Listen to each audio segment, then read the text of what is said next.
The passing of Ruth Bader Ginsburg has upended the November election contest, it seems.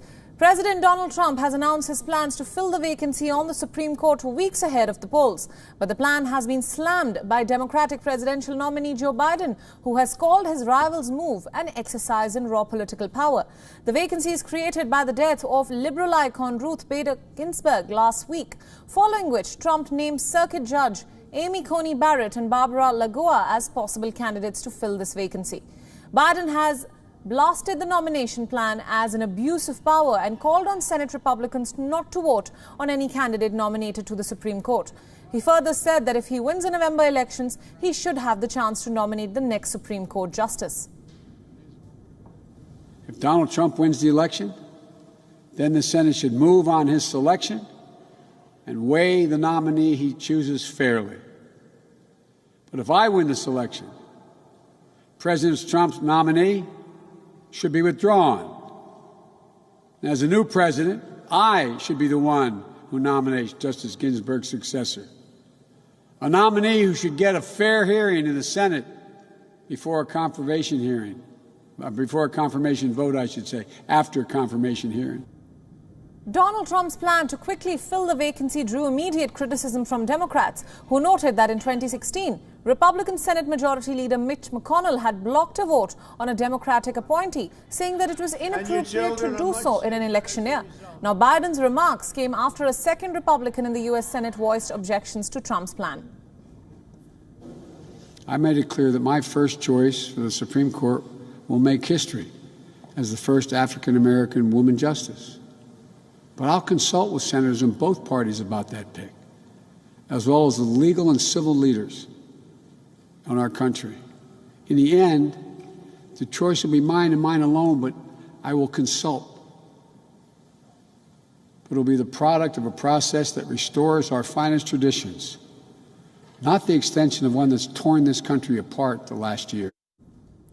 As Democrats began discussing their options, senators are vowing a furious fight to keep the seat vacant until next year, when a new Senate convenes and when Joe Biden may occupy the White House. While elections are on 3rd November, a new Congress won't be sworn in until January the 3rd, as the winner of the presidential contest will then be sworn in on 20th of January.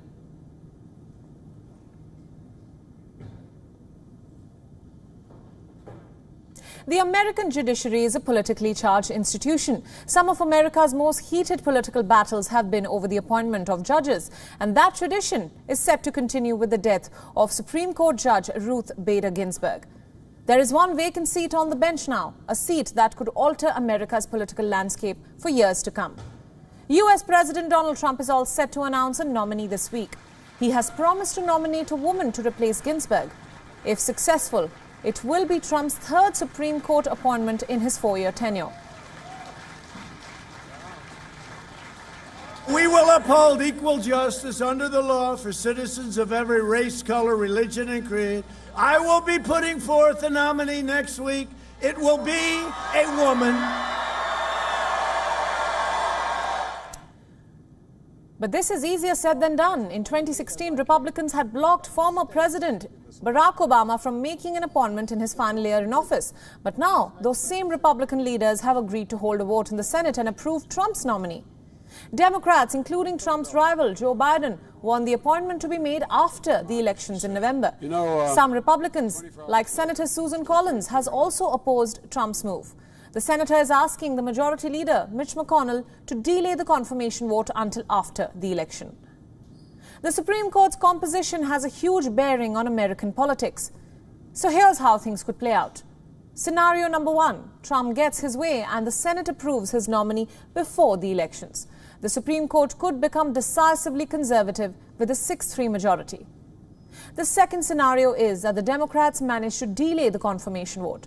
A single Supreme Court seat would then remain vacant until the election results are announced.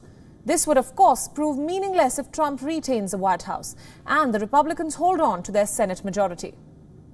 The final scenario is if Joe Biden beats Donald Trump this November. Biden's nominee would then make it 4 progressive judges and 5 conservatives on the bench, out of which Chief Justice John Roberts has supported progressive causes in the past. A conservative Supreme Court bench can enforce lasting changes across the country. It could overturn the historic 1973 ruling that legalized abortion in the country. Other polarizing issues like gay rights and gun laws could also be changed. The Supreme Court vacancy has added a new dimension to the race for the White House and the Senate. This election will truly shape American society and politics for generations to come.